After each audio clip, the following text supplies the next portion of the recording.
Joining us now with more. South Carolina Senator Lindsey Graham is with us. Let me put up on the screen, Senator. This is Joe Biden, your old friend, when he was a little more coherent. And he voted to let states overturn Roe v. Wade. Right. He backed an amendment to our Constitution to overturn Roe v. Wade.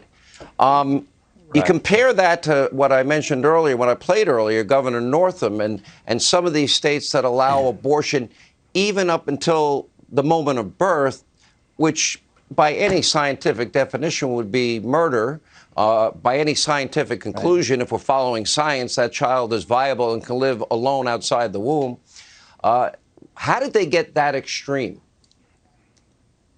Well, the most radical people in the country, and maybe in the history of American politics, are now in charge of the Democratic Party. This is the Democratic Party that wants to expand the Supreme Court because they don't like the conservative makeup. This is the Democratic Party that wants to put term limits on judges, our judges, because they don't like our judges. This is the Democratic Party that would abolish the Electoral College so Delaware and South Carolina wouldn't have much of a say about who's president. It'd be New York and California. What happened to Joe Biden?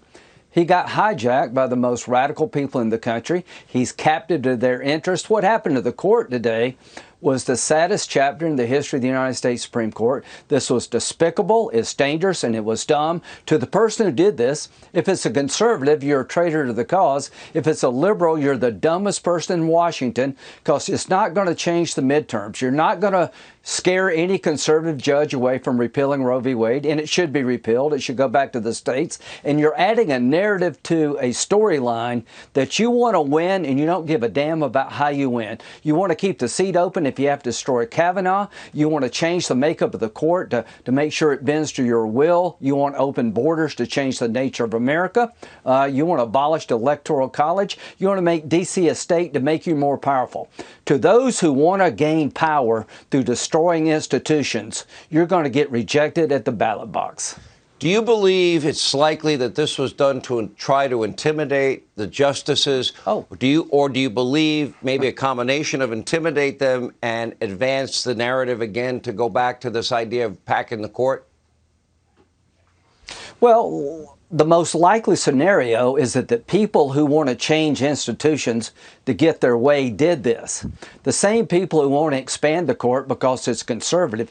Why is it conservative? Because people like you and myself went out and voted for President Trump and conservatives to put conservatives on the court. They want to expand the court to change its makeup. They want to do away with the Electoral College so that South Carolina and other states really can't have a say about picking the president. So I think their motivation was to scare the court, to change its mind about repealing Roe v. Wade. That's not going to work. And to create a debate to talk about something other than high gas prices, inflation, and broken borders and crime. Here's what I think. I don't think this decision by the court, if it holds, is going to change the midterm elections at all, because people are going to vote based on the safety and the well-being of their family, not a Supreme Court decision. All right, Senator Graham, great to see you. We appreciate your analysis, being with us.